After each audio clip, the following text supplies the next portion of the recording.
if someone came to you, like kind of like you have a mentor, someone came to you and you had like one little nugget you could drop on them, what would be the thing that you would kind of base your business principles on? My biggest mistake is trying to be nice and not hurt feelings versus holding individuals accountable. And you can hold people accountable without hurting their feelings. But the biggest negative is like you might think like, oh man, I don't want to tell this individual that he's doing a bad job because it's going to hurt his feelings. Hmm. And the reality there is, if you don't go and guide them to what they're doing wrong and show them the SOPs that they're not following or help create a better SOP to improve their performance, Hmm. yeah, you're going to pay for it by not getting the performance out of them, but you're stunting their career growth. And so you're Hmm. actually hurting them while you're trying to save them from hurting their feelings. You're hurting their career capabilities, and that's even worse. And so my biggest lesson is not holding people accountable, trying to be too nice, kicking me in the face, but I let all those individuals down, which is the worst part of it.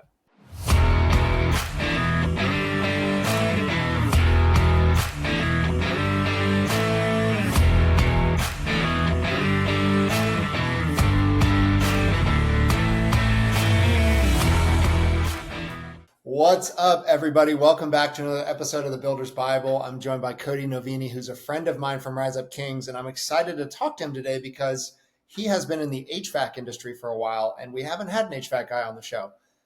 Cody, tell us, how you maybe started the company or wound up in the industry. Yeah, brother. Thanks for having me. First off, glad to be here and help out, hopefully bring something valuable to your community. I had been in heating and air conditioning. I was actually in the Marine Corps, got into bodyguarding because I want to do something wild. And then a buddy got me into heating and air conditioning, and I worked at a really prestigious business for about 4 years, and things went really well. And there was a little bit of a turn, actually, kind of a big turn towards being very corporate and less of a family business. And it had started out as a family business when I got there, and so I just saw a lot of things that I liked, and I learned a lot of great, aspects of how to do heating and air conditioning from that company. But then the culture wise, saw it turn for, really not just fun stuff, just getting, a lot of corporate, not so fun stuff. So I left. I was counting cards and blackjack and supporting my family, just gambling. And there are people that actually win at blackjack, so that's a real thing, and it was a great time. I need to Um, just pause for a second here. Wait, tell us more about that. That's what I want to talk about for a second. Tell me more about okay. that right there. Yeah, so I was doing heating and air conditioning for that business, and I had my third child, and my buddy, best buddy, who's a fireman, and we'd surf together all the time. He's like, Cody, I got to show you something I've been doing at the casinos. And so he starts teaching me how to count cards, and he's like, you got to come with me. So I was off work for a month because I had my baby, and you get paternity leave money, whatever they call it, from the government. It was like $3,400. So I took Uncle Sam's money as my first bankroll, and we went to the casino, and it was pretty exciting, pretty scary, kind of high risk. And then I won 4 grand my first night out of $3,400, and I was in from there. So yeah, a fireman from LA and an OC surfer HVAC dude just started running trips 2-3 times a week down to the casinos. I studied like crazy. I tracked all my numbers.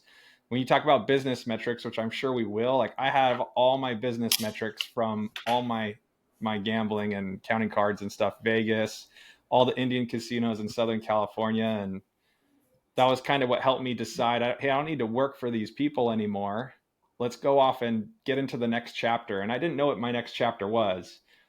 So I was considering quite a few different things, fireman and just being a professional gambler for a living. And the gambler thing just, yeah, that went on for a while, dude. That's how I supported my family, paid my mortgage, and started my HVAC business. Dude, I love So that story. I mean, I drove Ubers when I first started my company, and like, look, it's a great story of tenacity and just like resourcefulness. Okay, so all right, so you started your company.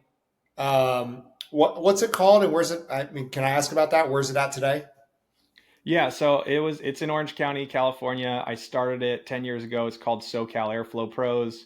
Almost 3 years ago, I sold it to another firm, and then now I'm off into a couple other things, still in the industry, um, and doing stuff. So So what are some of the and just out of curiosity, overall like deal flow, total sales, what's the volume that you guys are doing? the business in 7 years, the first 3 years was it was a hobby. It was like everybody else that just starts their own thing. They don't know what they're doing. I didn't know much about business. I just knew how to do the field work and have a good culture with my team. And so we did. I think at year three, around 4.1 million, and then we kind of plateaued in the 4 million range for 3 years, and then in that 3 years, I like went and actually learned business and studied and got a mentor and went to conferences and started reading books and everything and got actually like into business. And then we went from 4.4. The next year we did 6.6. The next year we did 11.2. So we grew pretty fast. What was the change, And Cody, that you made to when you were stuck at the $4 million? Because I talked to a lot of business owners that are kind of flat. So, like, what changes did you implement to really kind of take off from there? I think that one of the biggest ones was like that my industry, heating and air conditioning, and a lot of trades are this way, but in heating and air conditioning, it's so seasonal that you have a lot of owners that they're doing well in the spring and they want to grow their team for summer so that they can capture the amount of leads that are going to come in from broken air conditioners, but they're scared of the fall, so they don't want to hire because they know in the fall they're going to have to lay people off or they won't have enough work. And so step one is planning an annual marketing like setup, like not just letting like going on the highs of summer and then here comes the fall and it slows down and it slaps a lot of them in the face. And then that's when they start planning and it's already too late. Hmm. So planning your fall when summer is going on, Hmm. planning your Q1 during Q3, like being ahead of things is how to do it. So eventually I got to an annual marketing plan where I brought on a firm and we had the entire next 12 to 15 months planned out in advance. And things would change, of course, but at least we had a plan going. Um, so I could now, every spring, I could do well. I could add to my team, I could hire more people. And then the summer, we could crush the summer and do 2 times as much work as we were going to do if we didn't hire. And then in the fall, I had planned work. So we were still being successful and profitable in the fall instead of just breaking even or losing money from fall till spring. And Hmm. so that was like very pivotal. And then we were able to afford training and we were able to afford growing our team and buying better trucks and giving them better stuff so that they would, have the desire to hit our goals for each individual. That right there is just a great word. I feel like a lot of business owners probably need to hear that, which is actually having a plan. It's funny. I've never met a plan I can't break, right? Stick to. But even just having the plan and sticking to it allowed you guys to really grow and scale. A lot of business owners are just referral to referral. There's no strategy. So that's a good word. So if you had to look back and the way you do business, or like what would you say is like kind of the secret sauce, to what you guys offer without giving away Well, the there's not, recipe? you mean to our customers or to our team? Well, let's go with both. Yeah.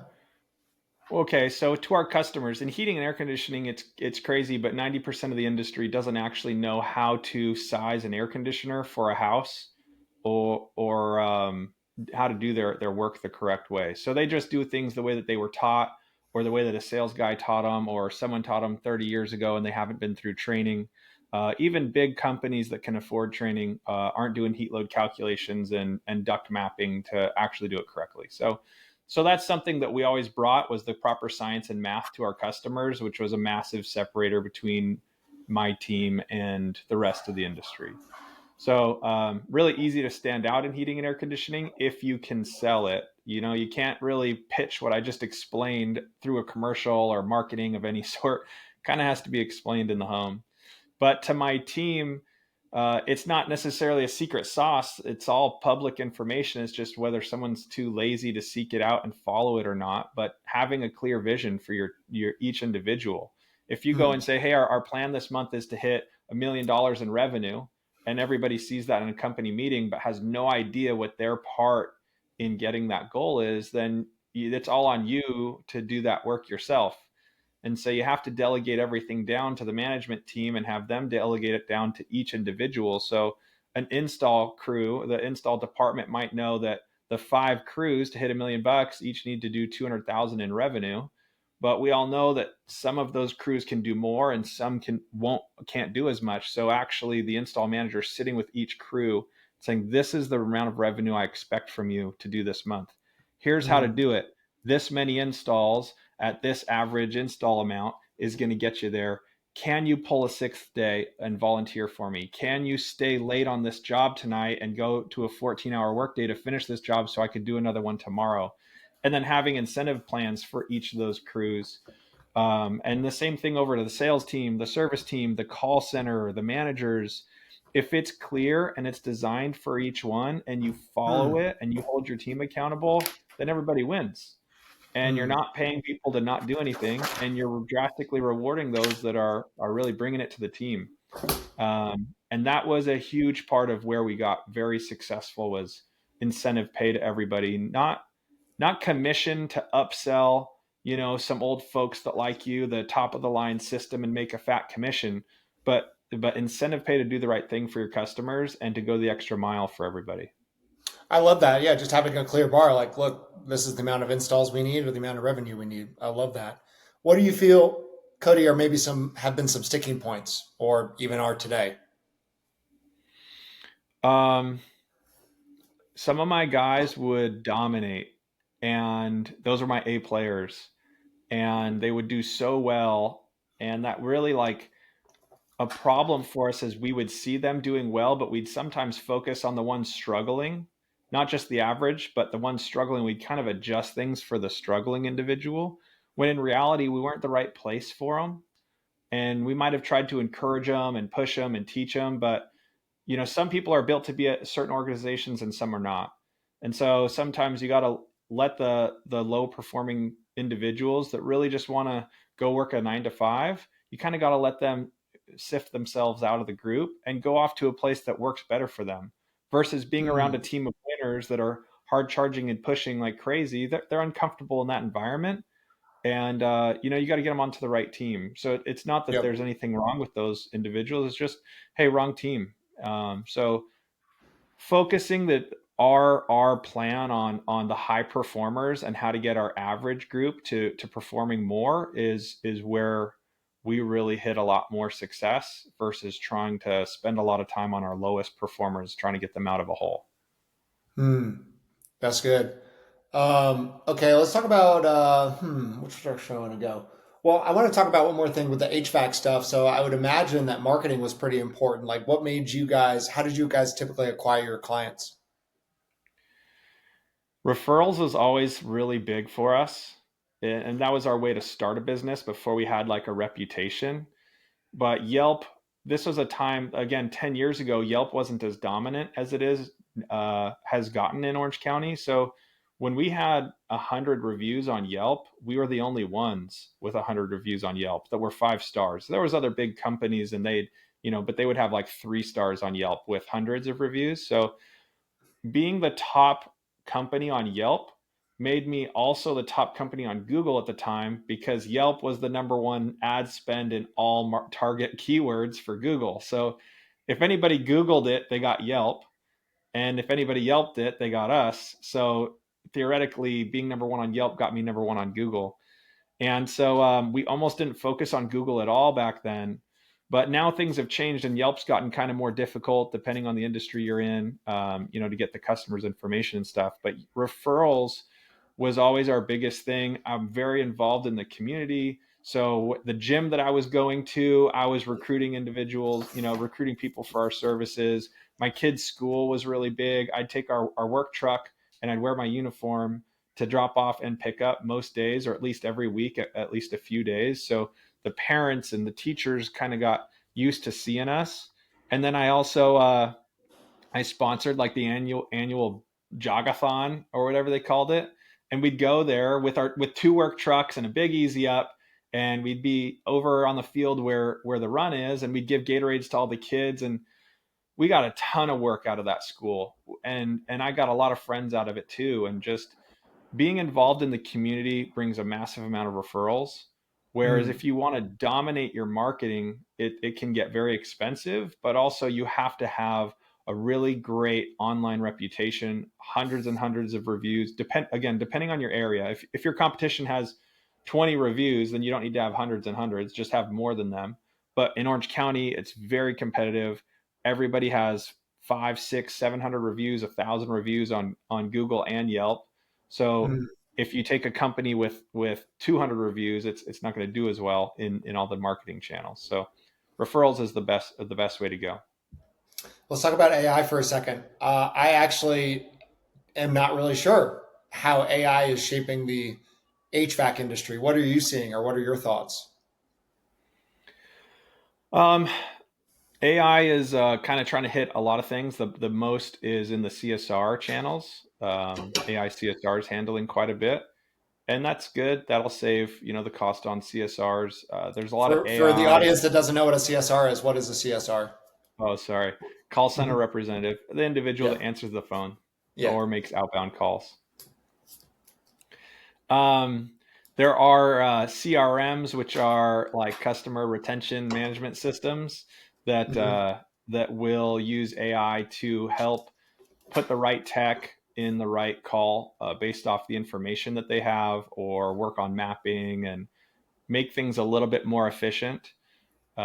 And AI's it's still growing like crazy. So there's quite a few others, but some that are actually like monitoring technicians' performance in the home or the CSR's performance on the call to alleviate the manager from having to do those works. And then we have some things up our sleeve coming along on with AI as well. Interesting. I like the Not, suspense. What are not quite there yet. what are some areas that you feel like AI could be impacting your business and it's not? Like I think it's kind of like back in the early 2000s. I know there's an app for that. Like what do you feel like is ripe for AI in your business? Without giving us any secrets. Come on, man. Let's come on. What are you cooking up? I'm cutting out right now. I can't You hear what you're are? saying. Sorry, it's trying to Oh, really? reconnect. Okay. We can cut this part out. Okay, there Is we it? go. I'm back. What'd you say? So I thought I had gotten you stuck on the. So I was basically like, hey, what areas of your business do you feel like could be impacted by AI? Like back in the day, there was an app for that, right? What do you feel like there's an AI for that has not really kind of impacted your business yet? Um, well, I don't have the business anymore, so it's kind of hard to say, my specific interaction, but I mean, we really don't know entirely what AI is going to do, but we know it's going to do quite a bit. But I think that the numbers is going to be a very easy section for us, like the reporting and how each technician or individual in the businesses are doing, accounting, those types of numbers things. That's an area that's massive in a business, and a lot of people don't get their numbers right or even put enough attention to the numbers. Mm-hmm. And so back to where you're asking how I had that growth, I had a mentor tell me if you don't have 3 times more accountants than you think you need, you're doing it wrong. And that day I went and hired a controller, and so they took over for me. They showed up within a month, high level individual. I had no idea how I was going to pay them, but I figured I would be able to figure it out, and we did. But that was a great help in knowing, where our business is going and how to obtain what we want to do and what is possible, where we make money and where we don't make money. AI can do all that stuff for us now, and so uh, that's just another massive help and savings of like salary costs. Mm-hmm. What is one big lesson that you've learned from your time in business? Like, if someone came to you, like kind of like you have a mentor, if someone came to you and you had like one little nugget you could drop on them, what would be the thing that you would kind of base your business principles on? My biggest mistake is trying to be nice and not hurt feelings versus holding individuals accountable. And you can hold people accountable without hurting their feelings, but the biggest negative is, like, you might think like, oh man, I don't want to tell this individual that he's doing a bad job, because it's going to hurt his feelings. Hmm. And the reality there is, if you don't go and guide them to what they're doing wrong and show them the SOPs that they're not following, or help create a better SOP to improve their performance, Hmm. yeah, you're going to pay for it by not getting the performance out of them, but you're stunting their career growth. And so you're Hmm. actually hurting them while you're trying to save them from hurting their feelings. You're hurting their career capabilities. And that's even worse. And so my biggest lesson is not holding people accountable, trying to be too nice, kicking me in the face, but I let all those individuals down, which is the worst part of it. That's such a good word. One of the things that if somebody has a piece of feedback for me and they don't share it, I feel like that's unloving. Like, if you have something that will make me be a better human, be a better leader, father, husband, whatever, right? And you don't share it with me, like WTF? Like, come on, are we really in this together?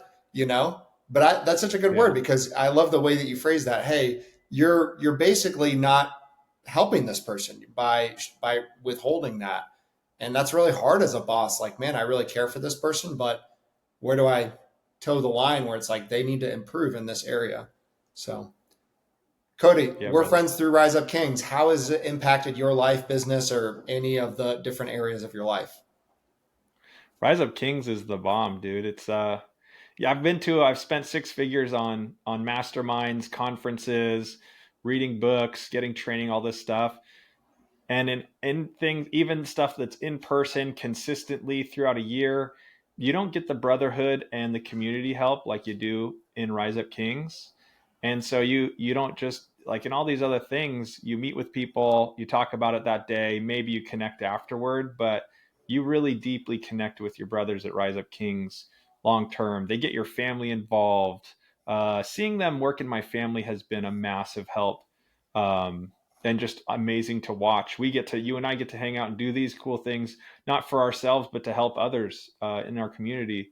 And my favorite part, and what I tell everybody, is how it's a lot of great knowledge that can be found in the secular world, but Skylar ties everything that he teaches back to Scripture, and so you're not learning something that might not be kingdom, that everything you're learning is actual kingdom biblical guided principles, and you're doing things right. Hmm. That's a good word. Is there anything that we haven't covered today that you feel like you want to talk about before we sign off? Yeah, brother, I'm coming out with a new product. It's called Pocket Technician.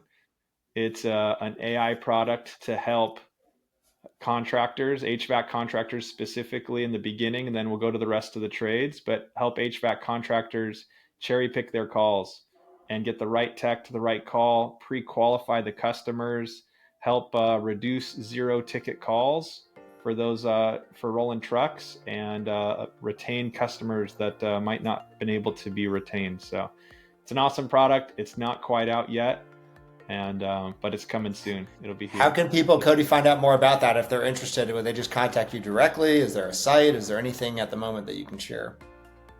Yeah, so on LinkedIn, I'm Cody Novini. On all platforms, I'm Cody Novini, CodyNovini. And my email, Cody at pocket-technician.com. Love that. Well, thanks so much for coming on the show. Don't go anywhere because I want to keep chopping it up, but thanks for coming on the podcast. Yeah, brother, thanks for having me.